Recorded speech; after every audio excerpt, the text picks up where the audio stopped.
Hello everybody and welcome back to the Jake's RC Stuff channel and another video with the Vortini. As you can see, on one side we have a completed Elevon connection with upgraded rod, and we're using the swivels, which may or may not have come with it. I don't honestly know. I may swap that screw for grub screws because I prefer things that don't get knocked easy and then fall out and then wonder why your plane won't fly properly and it hits the floor. It's not fully set up properly, as in we don't know if it's level or not, but it's there. And it's wet, not necessarily, but of course we need to do it on this side. And a big help for dealing with these is our good friend Mr. Blowtorch. He can go like this, or he can even go like this, which is like some sort of safety no option. In the middle is where I've been using it. This was like less than £10 on Amazon during one of the Black Friday things. I think it's like 15 quid on its own. I don't think you do silver soldering with it, but for when you need something that's a bit more heavy duty than a lighter, it's pretty good. Now we have another rod here. It does have a slight kink to it, but don't we all? And the swivels, they come with 2 washers and a nut. Who would have known that RC had so many innuendos? So I always replace the nut with a nylock nut, which are these things, like the extra little bit of rubber on the end to stop them coming out. These are for our model fixings, where we get the vast majority of our model fixings. Let's just take off the swivel for now. Ta-da. It's a little bit bent, but never mind, it'll do. Again, some would say, aren't we all? I'm just gonna, like a blob of glue or something on here. I'm just gonna slice off a little bit with the old scalpel blade. And what we basically do is we get some sort of pliers. I like to use these. They're probably not the best for this job because they are metal, so they'll transfer the heat. But the lock. So you see now we've got it locked. It's like this.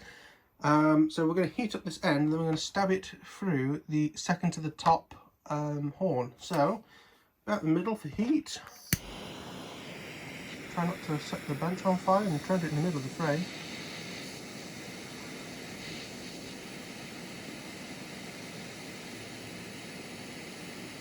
See a bit of orange cut off of there. Nice and warm, and then you get to try and fill it in that hole nice and quick, in and out, nice, you know, that's just the way it works sometimes. Yep, that'll do. We'll wait for it to go off. We can always tidy it up a little bit with our scalpel blade just to knock any excess off. And we're going to do basically the same thing with the swivel as well. So here's our swivel with the washers and nuts removed. We've got it. Oh yes, the end of the thing is quite hot. I'm just going to blow torch the end.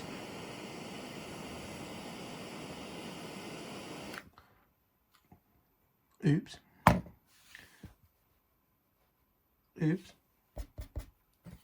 That was a dumb thing to do, wasn't it?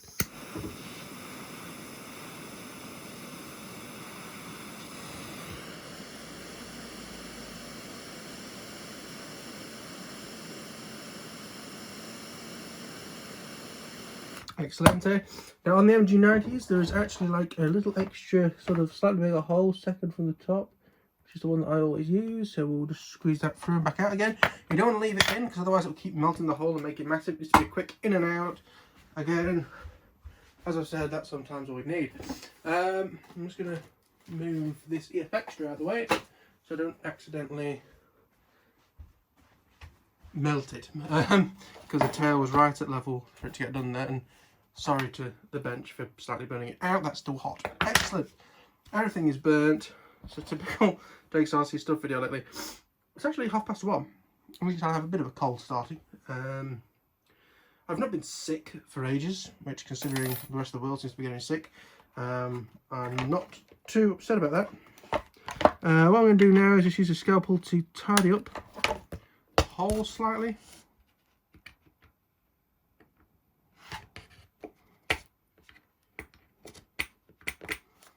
Perfection. So now the way I have these set up is swivel in the servo. That's still bloody hot. We'll wait for that to cool down a little bit more. We'll start with the control rod going into this. So again, I've chosen the second from the top.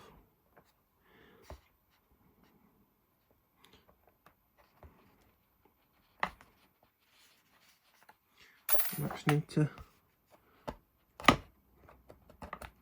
again, be careful with knives, children.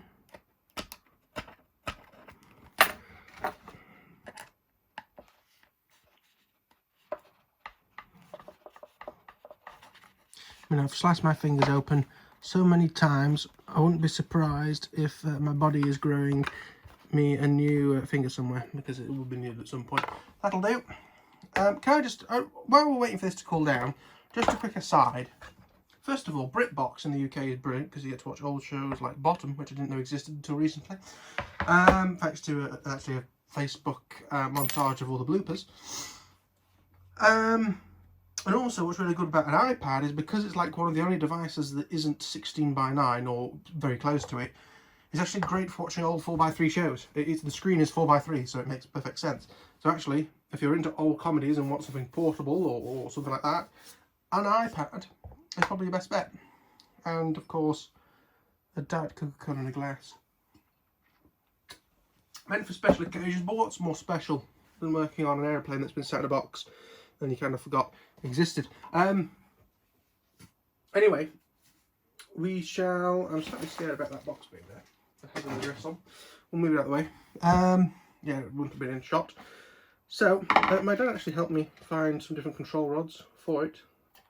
In fact, I think these are the two originals that came with it. You can tell they're a lot, quite a bit thicker than those. And he also got me these. That's fine. Has this swivel cooled down yet?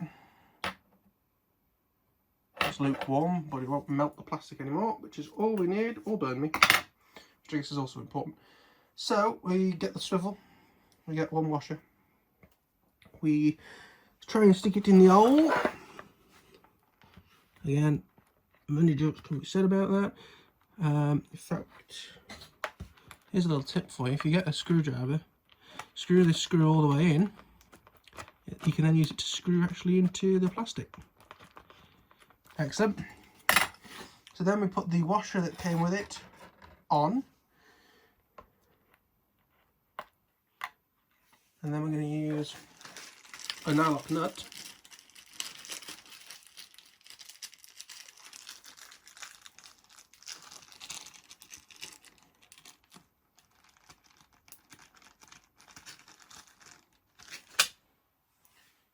Pop that on the end.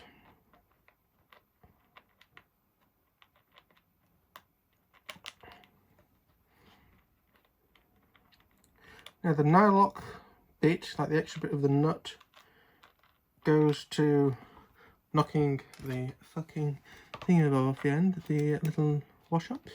No, it goes on the sort of outside of the screw, or the end of the screw. If I can go just to grab a few threads. I wonder if it's because of the... There we are. So you can see the extra bit is on the outside of the screw if you've never used these before. And then we'll just nip it up with a nut driver. Yes, that's right, that's what it's called. And then what I do is I get a rough estimate of the size, bring in some clips, again, rough estimate, and cut it off. And then we unscrew this screw.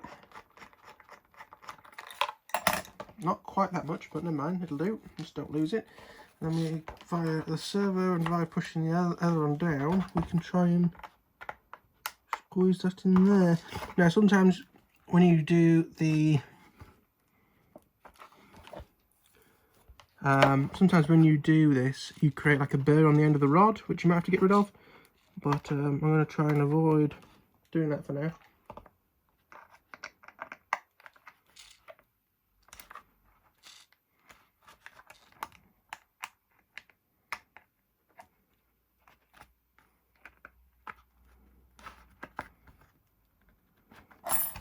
Come on, you little shit.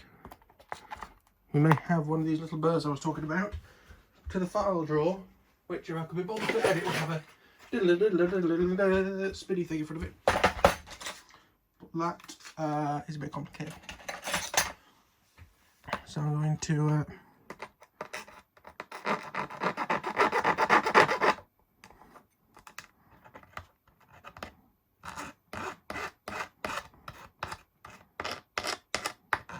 very much probably the wrong type of foul.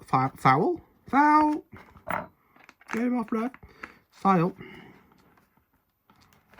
Come on.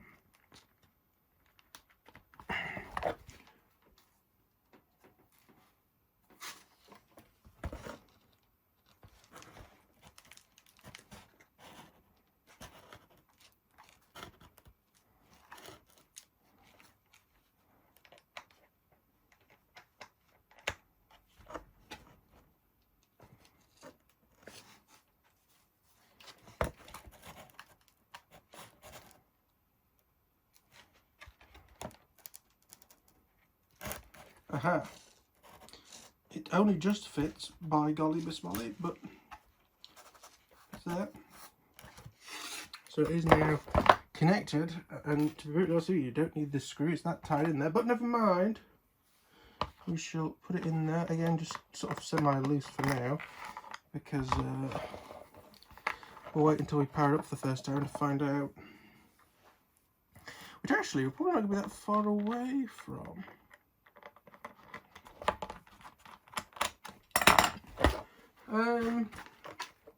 The main thing we're going to need is just something with 3.5mm bullets, in all honesty, which, what's this? I believe 4 cells, yep, 5 wires. This is a 4-cell 2200, which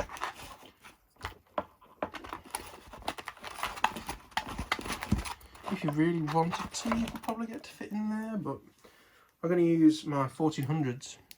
This will do for, oh no, are these 4mm? They're 4mm. I wish we'd started electric stuff later, because then we would have had everything on the same connections. This will do. This is a 3-cell 2200, so that would, if it wasn't stolen up, probably work as well. To be honest with you, 1800 is probably the biggest you want to go in this, or do some. Have I got?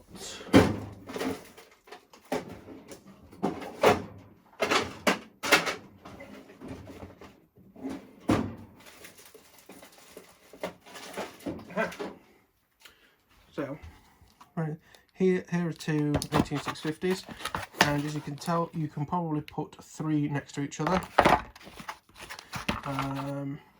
You could also probably stack them to there as well if you stacked them really tight. So you could possibly do like a 3S 6000 if you really wanted to in a model like this, but I don't know really why you would. But yes, I might even pull these leads out temporarily. But we need the speed controller. The speed controller. I can't remember off the top of my head what box I put the stuff in. Oh, I didn't. It's in one of these Ziploc bags. Ta-da. So, I don't want that receiver. That can actually go back in our storage bit. We want this receiver, which is soldered onto one of our little adapter boards. Do we have a bit of paper that tells us what each of these ports do? No, we don't. Excellent. Excellent. We'll have to work that out, I guess. But yeah, I need to know which of these ports do which on here. I might have to have a look on Banggood. That's going to go there. And let's get all of the flying stuff sorted out first. But I'm going to need to get my X7S up on the bench. So one of the free sky boxes. And then we will be able to get the flying stuff sorted, and then it's just something storing FPV then, really, which isn't too bad. But this is going to be the end of this episode.